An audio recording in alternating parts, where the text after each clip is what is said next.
All right, let's talk about something so many of us feel. That feeling of just being tired of being tired. If that sounds familiar, you are in exactly the right place. Because in this explainer, we're going to break down the secrets to overcoming that constant nagging fatigue. We're going to dive into a really clear framework for getting your energy back, for reclaiming your vitality, all based on some fantastic insights on the topic. Yeah. Does that question kind of hit home for you? That feeling of just constantly running on empty, day in, day out? It's draining, right? Well, if you are truly sick of being tired, then stick with me. We are going to unpack exactly why that happens and, more importantly, what you can actually do about it.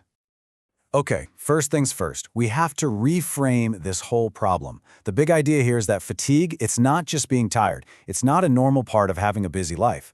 Think of it more like a signal, a flashing warning light from your body telling you that something is out of balance. It's not inevitable, and you definitely don't have to just accept it.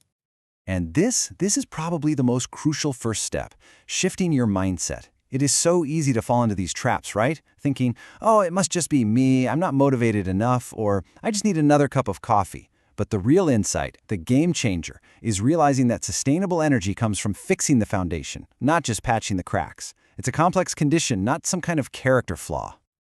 So here's how we're going to tackle this. First, we'll look at the unseen drain. What's actually causing all this exhaustion? Then, we're going to walk through 3 core pillars for building your energy back up: fueling your body, managing your mind, and optimizing your lifestyle. And finally, we'll get into how you can actually start putting this all into action. All right, let's dive right in. We've got to start with the why, because before you can build energy, you have to figure out what's draining it in the first place. And usually, it's a whole bunch of things working together behind the scenes. And what's so interesting is how all of these things are connected. You see, chronic stress messes with your cortisol, that's your stress hormone, and that just totally wrecks your sleep. Then, if you're low on key nutrients like iron or B12, your body literally can't manufacture the energy it needs. And of course, the connection between your mental health and your physical energy, it's a two-way street. One directly feeds the other, for better or for worse. Okay, so now that we know what's draining the tank, let's start building it back up. Pillar number 1 is all about fueling your body. This is the foundation. You got to get the physical stuff right first. Think of these as the 4 non-negotiables for physical energy. First, sleep. It is not a luxury, people. It's when your body does all its critical repair work. Then you've got nutrition and hydration, basically giving your body the raw materials it needs to run properly. And exercise. It's not about burning yourself out. It's about strategically building up your body's ability to create more energy over the long haul. But look, knowing this stuff is one thing, doing it is another. So let's make it super actionable. Take sleep, for example. Here are 4 simple but seriously powerful steps.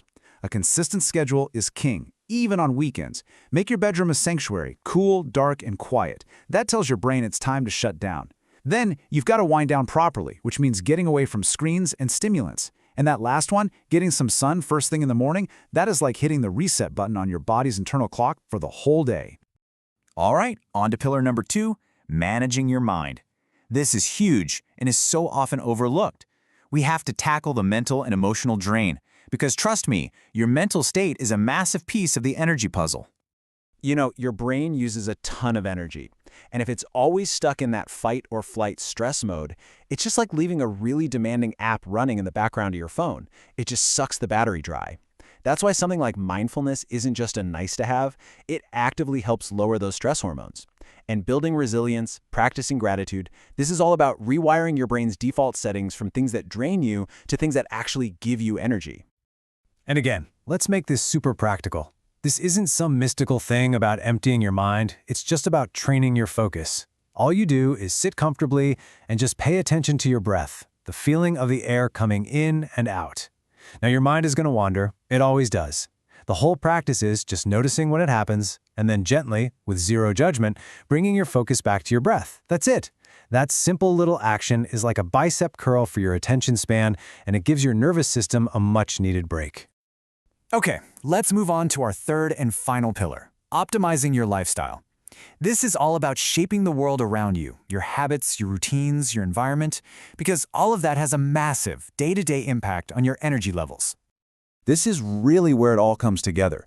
Your lifestyle can either be a battery charger or a battery drainer.